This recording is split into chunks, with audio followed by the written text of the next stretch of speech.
soit Jésus-Christ. Sa grâce et sa paix soient avec vous. Chrétiens et musulmans adorent un seul Dieu, créateur, providence, rémunérateur de ceux qui le cherchent, juge des pécheurs, mais ils n'adorent pas le même et unique Dieu. En effet, à la différence du Dieu chrétien, Allah est un être solitaire. Parce que Allah est, et qu'il est un, il monopolise donc la totalité de l'être. Il ne peut qu'être seul à être. Raison pour laquelle il n'entretient de relation avec personne. Allah est aussi impersonnel qu'inconnaissable. Ce n'est pas sans raison que le mot « personne » n'existe pas dans la langue de la révélation coranique, venue nier précisément la foi en l'incarnation de la deuxième personne de la Sainte Trinité. En islam, il n'y a que des individus, comme dans une fourmilière ou dans une société socialiste, où les gens n'ont pas de valeur en eux-mêmes, mais seulement au bénéfice du groupe. Dans le christianisme, les gens sont des personnes, à l'image du Dieu personnel. Le rejet de la personne s'exprime en islam, notamment dans l'interdiction de la figuration, mais aussi pour les femmes, dans celle de montrer leur visage, reflet de leur âme.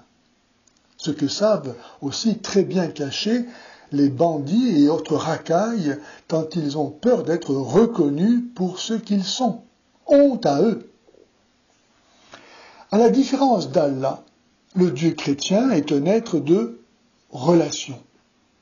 Comme déjà, il l'avait signifié dans l'Ancien Testament, en se nommant le Dieu d'Abraham, le Dieu d'Isaac et le Dieu de Jacob.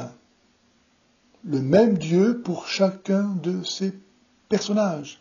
Et comme la foi en la Sainte Trinité le dit explicitement, le Dieu chrétien est en lui-même relation.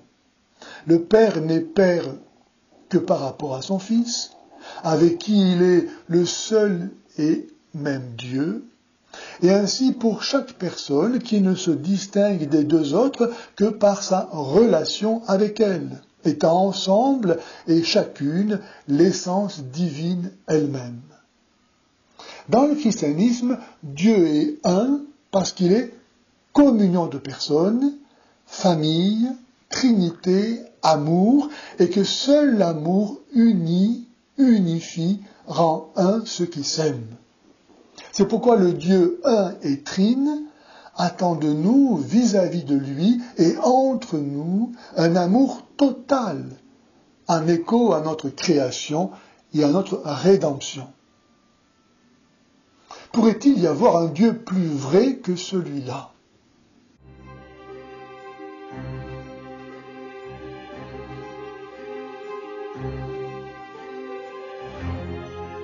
Si les gens savaient qu'ils vont en enfer, ils donneraient leur vie au Christ.